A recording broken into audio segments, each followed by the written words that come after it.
बहुत सारे लोगों को रिस्पिरेशन से संबंधित समस्याएं हो जाती हैं, बहुत सारे डिजीजेज हो जाते हैं, जैसे अस्थमा है, ब्रोंकाइटिस है और ब्रीदिंग से रिलेटेड दूसरे डिसऑर्डर्स भी होते हैं। और एडवांस एज जाते हैं या किसी किसी को यंग एज में भी हो जाता है कि लंग्स के मसल जो है वो वीक हो जाते हैं। तो लंग्स के मसल्स को कैसे स्ट्रेंथ डेवलप करें, ये बहुत इंपॉर्टेंट बात हो जाती है। तो ये एक्सरसाइज जो मैं आप लोगों को बताने जा रहा हूँ, लंग्स के मसल्स में स्ट्रेंथ डेवलप करने का काम करता है। तो जो सीनियर सिटीजन्स हैं जिनका लंग्स मसल्स वीक हो रहा है, या जो जवान भाई बहन भी हैं उनको किसी वजह से लंग्स वीक हो गया है, टीबी हो या कोई भी रिस्पिरेशन से रिलेटेड जो भी समस्याएं हैं उसके वजह से हुई हो, उन सारे कंडीशन में काम करने वाला है। किसी को एलर्जी से भी प्रॉब्लम होता है। एलर्जी मतलब क्या होता है? हाइपर सेंसिटिविटी उस ऑर्गन और उस सिस्टम का किसी भी एजेंट को लेकर, कोई भी आउटर एजेंट है उसको लेकर हो जाता है। तो उन सारे कंडीशन में जो ये एक्सरसाइज है अच्छा काम करने वाली है।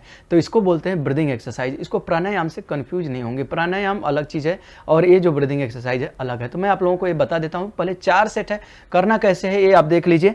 इसमें आपको पालथी मारकर बैठ जाना है। यदि किसी आसन में बैठते हैं तो अच्छी बात है, इस तरह से आपको बैठ जाना है। देखिए आपको ये पोस्चर है, कुछ इस तरह से आपको ये पोस्चर एडॉप्ट कर लेना है। मैं पद्मासन में बैठ सकता हूँ तो मेरे लिए आसान है, तो मैं इसमें को पद्मासन में करने वाला हूँ। आप लोग चाहे तो इस तरह से भी बैठ जाइए। और किसी किसी का क्या होता है, ये मसल ज़्यादा स्टिफ होती है, जो एक्सरसाइज करने के यूज टू नहीं है, तो वो ऐसे बैठते हैं। तो इसमें क्या होगा, बैक मसल्स पर ज़्यादा आपके प्रेशर आने वाला है, तो आपको बैक पेन एक्सपीरियंस हो सकता है। तो इसलिए आपको क्या करना है, चाहे तो बैक सपोर्ट ले लीजिए, पीछे पिलो रख लीजिए, आपको थोड़ा सा कंफर्ट हो जाए। स्पेशली जो सीनियर सिटीजन हैं, जो एडवांस एज में हैं, तो उनके लिए मैं यही रिकमेंड करता हूं कि पीछे सपोर्ट ले लीजिए, लेकिन जो भी आप बैक सपोर्ट लीजिए उसको प्रेस नहीं करिए एकदम।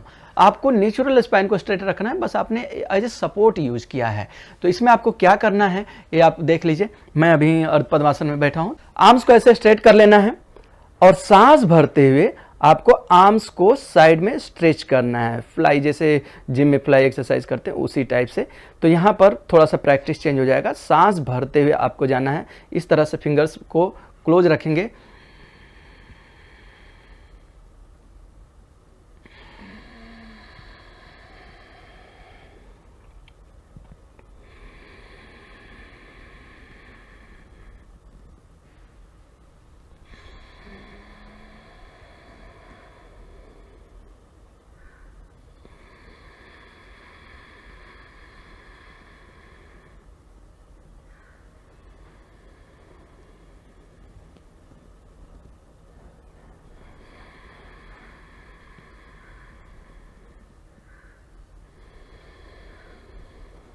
आपको ये 10 बार रिपीट करना है, कम से कम आप 10 टाइम्स करिए और आईज को क्लोज कर लीजिए। इसको शुरुआत में आप करेंगे तो आपको थोड़ा सा वर्टिगो जैसा भी फील हो सकता है, भारीपन भी महसूस हो सकता है। ये सिर्फ इसलिए होता है क्योंकि आपके बॉडी में एक्सेस ऑक्सीजन जाता है, जिससे बहुत सारी चीज़ें ऑक्सीडाइज होने लग जाती हैं।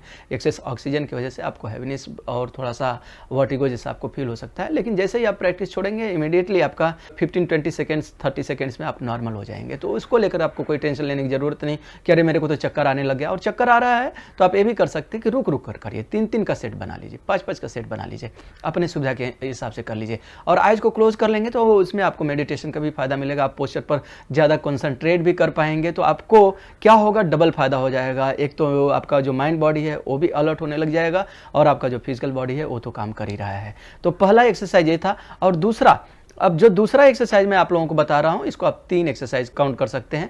3 है तो एक ही। अब आपका इसमें जो है लेवल चेंज हो जाता है। तो इसमें क्या है, मैं 2-3 बार ही आप लोगों को करके दिखाने वाला हूं, तो आप लोग ध्यान से देख लीजिए।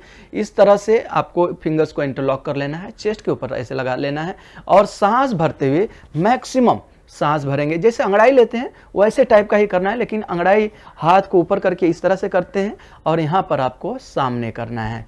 तो आर्म्स के लाइन में, शोल्डर के लाइन में करेंगे, सांस भरते हुए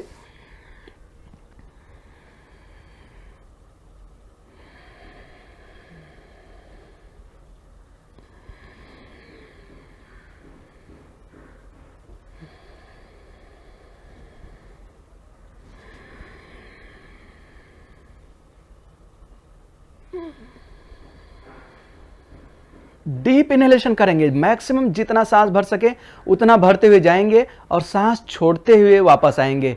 तो सांस भरते हुए जब जाएंगे तो फाइनल पोजीशन तक आपका लंग्स फुल फिल हो जाना चाहिए, इस तरह से।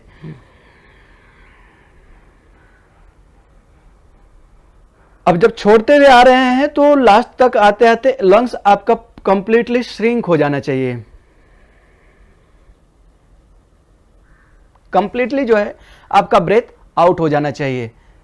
इसी को आपको 10 टाइम रिपीट कर लेना है।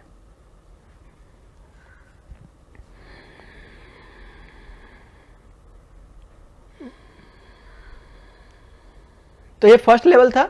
और दूसरा लेवल आपको क्या करना है, फोरहेड के लाइन में जाना है।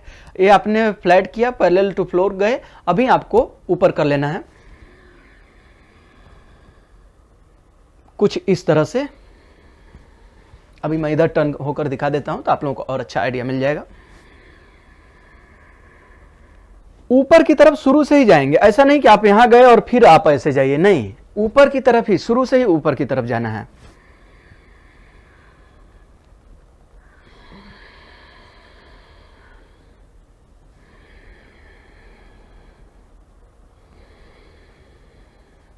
तो इसको आपको 10 टाइम रिपीट करना है। हर एक्सरसाइज को आपको 10 बार रिपीट करना है। और अब देखिए तीसरा फेज जो है, तीसरा क्या है, आपको यहां पर फिंगर्स को इंटरलॉक कर लेना है और यहां से आपको काम शुरू करना है। और स्ट्रेच जैसे अंगड़ाई लेते हैं वैसे ही काम करना है, बस गहरी लंबी सांस भरनी है, अवेयर रखना है अपने आप को। सांस भरते हुए देखिए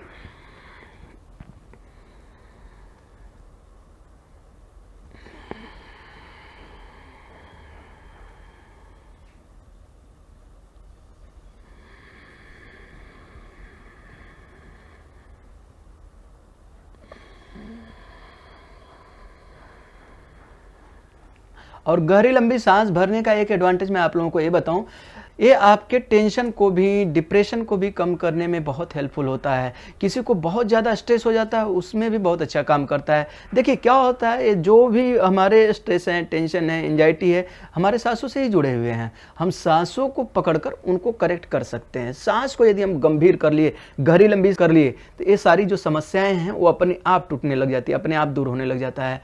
जब आप बहुत ज़्यादा टेंशन में होते हैं, जब आप गुस्से में होते हैं, क्रोध जब आपको आया रहता है, या किसी भी चीज़ का डीप डिजायर होता है, बहुत फास्ट एक्शन होता है, तो आपकी जो सांस है वो बहुत छिछली हो जाती है, बहुत हल्की हो जाती है, छोटी हो जाती है। तो उसी समय ये समस्याएं फिर अपने आप पैदा होने लग जाती हैं। अब उसको रिवाइंड करना है तो क्या करना होगा, आपको अपने सांस को धीरे धीरे धीरे धीरे डीप करना पड़ेगा। तो ये सारे जो प्रैक्टिस है ये डीप ब्रीदिंग के लिए हैं और लंग्स की कैपेसिटी को तो इम्प्रूव करते ही हैं, तो हर कंडीशन में काम करता है। तो अभी आपने ये देखा कि यहाँ से फिंगर्स को इंटरलॉक करना है, लेफ्ट से शुरू करना है, इनहेल करते हुए हाथ को ऊपर स्ट्रेच कर लेना है, स्ट्रेट। आपका जो बाइसेप्स है ये ईयर पिना से लग जाएगा, ईयर से ये लग जाएगा, तो कुछ इस तरह से आपका ये टच हो जाएगा। और एक्सहेल करते हुए ऐसे नीचे आ जाएंगे, डीप इनहेलेशन करेंगे और फुल एक्सहेलेशन करेंगे। तो कुछ इस तरह से आपको ये ब्रीदिंग पैटर्न फॉलो कर लेना है, जिसको 10 बार आपको रिपीट करना है। एक और एक्सरसाइज बता देता हूं, जिनको नी में प्रॉब्लम नहीं है, जो बुजुर्ग हैं, जो माँ बाप हैं, जो दादा दादी हैं, उनके लिए यदि नी पेन नहीं है तो इसका भी प्रैक्टिस कर सकते हैं। और इसमें ध्यान एक रखना है, नी पेन है तो नी के नीचे कुशन लगा लीजिए। यदि नी सर्जरी हुआ है, डॉक्टर ने मना किया है नीचे बैठने के लिए, तो ये सारी जो एक्सरसाइजेज हैं सोफा पर भी बैठकर कर सकते हैं। सोफा के पीछे ठीक लोअर बैक पर आप एक कुशन रख लीजिए, तो क्या आपका बैक मसल्स जो है वो टेंशन में नहीं आएगा, वो स्ट्रेट रहेगा। और इसमें आपका स्पाइन जो है स्ट्रेट रहना बहुत ज़रूरी हो जाता है। तो अभी आपको क्या करना है ये देख लीजिए। इसमें आपको जो मैंने आप लोगों को बैक एक्सरसाइज बताया था उसी को फॉलो करना है, बस इसमें आपको ब्रीदिंग को साथ में रखना है। तो इसमें क्या करना होता है, इतना गैप रख लेंगे इस तरह से, ऐसे, और यहां पर ऐसे बढ़ा लेंगे। तो इसमें आपको क्या करना है, मैं पीछे हो जा रहा हूं ताकि आप लोगों को क्लियर हो जाए।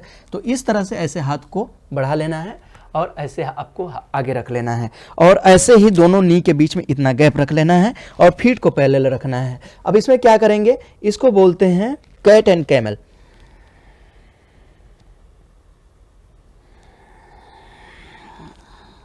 एक्सेल, इनहेल,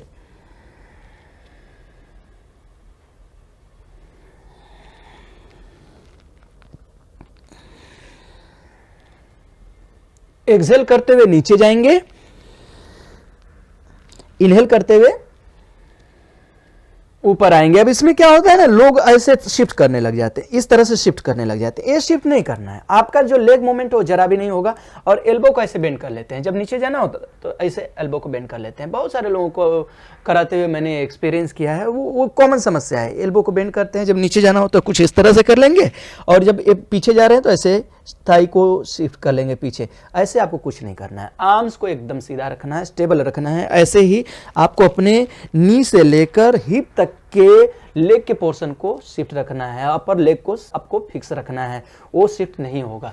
तो सिर्फ इसमें हम स्पाइन से ही काम ले रहे हैं। तो लंग्स को यहाँ से स्ट्रेच करना है, डायफ्राम का यूज करते हुए इनहेल करेंगे और ऐसे एक्सेल करते हुए नीचे की तरफ जाएंगे।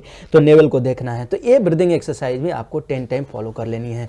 यदि आप 10-10 बार फॉलो करते हैं ये चारों एक्सरसाइज जो मैंने अभी आप लोगों को बताया, तो आप लोग बहुत अमेजिंग चेंज देखेंगे अपने लंग्स के अंदर। लंग्स की कैपेसिटी भी इंप्रूव होने लग गई और आपका जो एलर्जी को लेकर सेंसिटिविटी था वो भी दूर होने लग गया और अस्थमा वगैरह में भी हेल्प होने लग गया है। अस्थमा वगैरह का अटैक जो है वो भी कम हो जाएगा। और इसके साथ साथ जो मैंने आप लोगों को साइड बेनिफिट बताया, साइड एक्चुअली योगा में कुछ नहीं होता, सब कुछ एक साथ आपको फायदा मिलता है। तो आपका एंजाइटी, डिप्रेशन, टेंशन, ये सब चीज़ें भी दूर होने लग जाएंगी। तो आपको फुल हेल्थ बेनिफिट मिलने लग जाएगा। तो आप इसका प्रैक्टिस करिए और आप लोगों को क्या लाभ हो रहा है, आप लोग कैसे प्रैक्टिस कर रहे हैं, आप कमेंट करके बताइए, हमें अच्छा लगेगा। Thank you, bye bye.